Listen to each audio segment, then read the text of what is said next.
여러분 반갑습니다. 오늘 그리스도를 본받아 제20장 고독과 침묵을 사랑함 제목부터 심상치가 않은데요. 우리 이 내용은 조금 깁니다. 그래서 제가 중요한 내용들을 중심으로 약간 요약해서 여러분 앞에 설명을 드리려고 하는데 아무쪼록 여러분들 오늘도 이 내용을 통해서 여러분 한 분 한 분의 마음에 떨림과 울림이 있는 그런 복된 시간이 되었으면 좋겠습니다. 첫 번째, 혼자 조용히 있을 수 있는 시간을 내어서 하나님의 인자하심을 자주 묵상하십시오.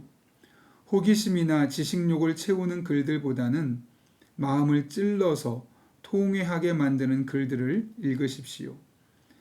위대한 성인들은 가급적 사람들과 어울리는 것을 피하고 홀로 한적한 곳으로 물러가서 하나님과 교제하는 삶을 택하였습니다. 어떤 분은 이 내용을 보면 목사님 그것은 기질에 따라 다르지 않습니까? 원래 조용히 있는 것 좋아하는 사람이 그렇게 고독과 침묵을 사랑하고 외향적인 사람은 그런 거 너무 힘듭니다.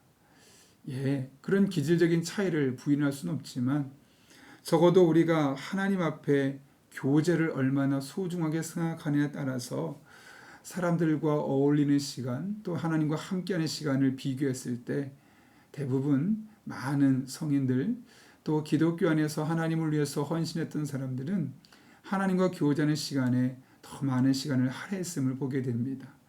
오늘 우리의 시간표를 한번 보시고 과연 하나님과 함께하는 시간과 친구들과 혹은 동료와 어울리는 시간 중 어떤 것이 더 비교 우위에 있는지 한번 살펴볼 필요가 있을 것 같습니다.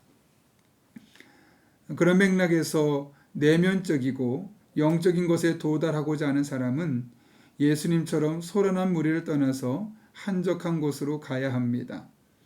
혼자서 잘 지낼 수 있는 사람만이 사람들과 바르게 어울릴 수 있습니다.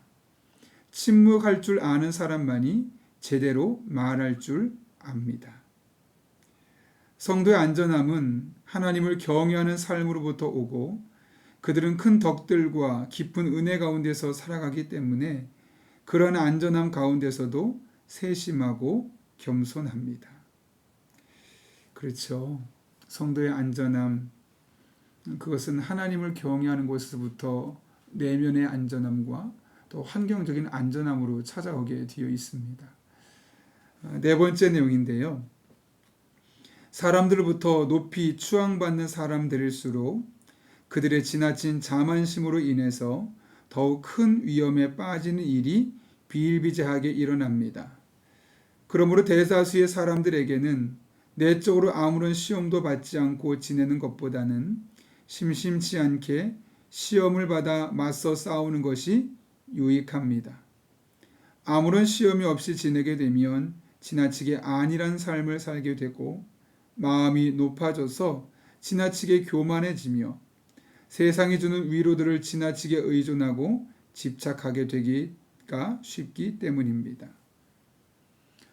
이와 관련해서 성경은 시험당하는 것, 고난당하는 것이 되게 유익이다 라고 말하죠. 왜냐하면 고난을 당하는 과정을 통해서 하나님을 더 찾게 되고 그렇게 하나님을 향한 목마름을 갖게 되기 때문에 그렇습니다. 히브리서를 보게 되면 예수님도 고난을 받음으로 순종함을 배웠다라고까지 성경은 말하고 있지 않습니까?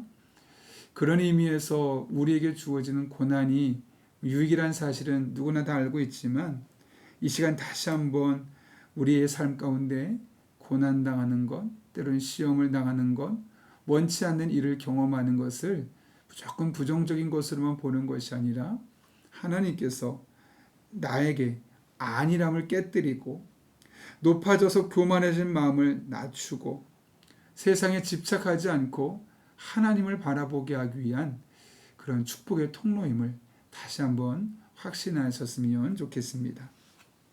다섯 번째 내용입니다.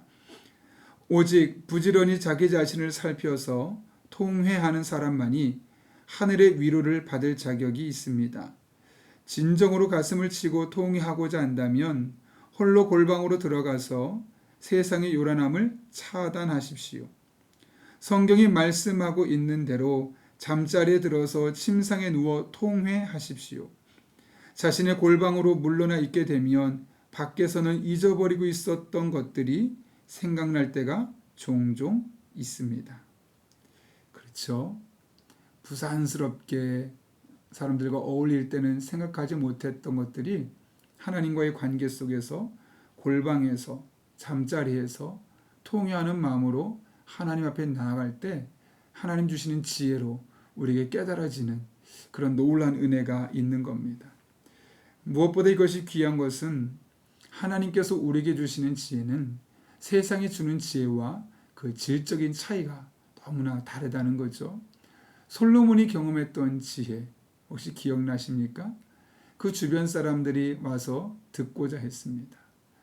스데반이 가졌던 지혜 어떤 지혜였습니까?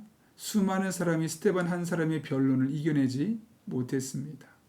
그 사람들이 뛰어났기 때문에 많은 학식을 갖추었기 때문이 아니라 하나님께서 주신 지혜였기 때문에 그렇습니다. 그래서 6번째 중간 부분인데요.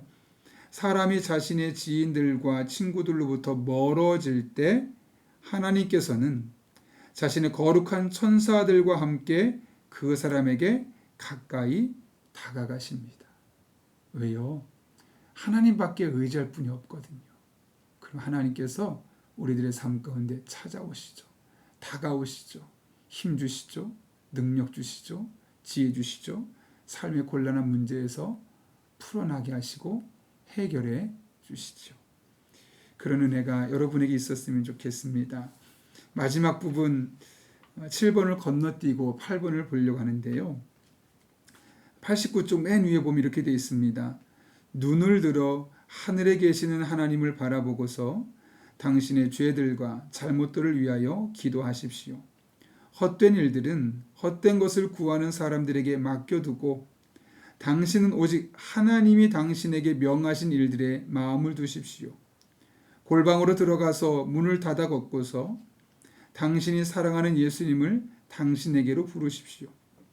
당신의 골방에서 예수님과 함께 지내십시오. 당신은 그 어디에서도 발견할 수 없는 평안을 거기에서 발견하게 될 것이기 때문입니다. 밖으로 나가서 쓸데없고 무익한 얘기들을 듣지 않는다면 더 큰 평안 가운데 지낼 수 있게 될 것입니다. 하지만 당신은 종종 사람들로부터 새로운 소식을 듣고 싶어 하기 때문에 마음의 평안이 깨지고 심란해질 수밖에 없게 됩니다. 그렇죠. 하나님 바라보고 하나님 의지하고 하나님께 기도하게 되어질 때 그 어디에서도 발견할 수 없는 평안, 이것이 우리에게 주어질 것임을 말씀하고 있습니다. 여러분 마음이 분주하십니까? 요즘 너무나 많은 생각이 여러분을 괴롭히고 있습니까? 하나님께로 나아가십시오. 하나님을 바라보십시오. 그분에게 기도하시고 여러분의 모든 근심 걱정을 내려놔 보십시오. 하나님만 줄 수 있는 그런 놀라운 평강이 여러분의 마음속에서 샘솟게 될 것입니다. 우리 모든 그런 은혜 하나님 앞에 경험할 수 있기를 예수님의 이름으로 축복합니다. 함께 기도하겠습니다.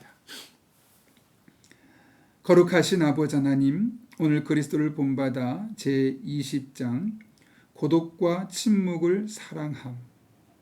고독과 침묵은 때론 우리를 불편하게 하고 우리를 외롭게 만들기도 하지만 그러나 이것이 하나님께 더욱더 집중하게 만들고 하나님과 교제하는 삶으로 인도하고 이를 통해 우리의 삶의 모든 잘못된 것들, 왜곡된 것들 내려놓게 되고 하나님의 평강으로 채울 수 있는 복된 시간임을 알게 하신 것 진심으로 감사를 드립니다.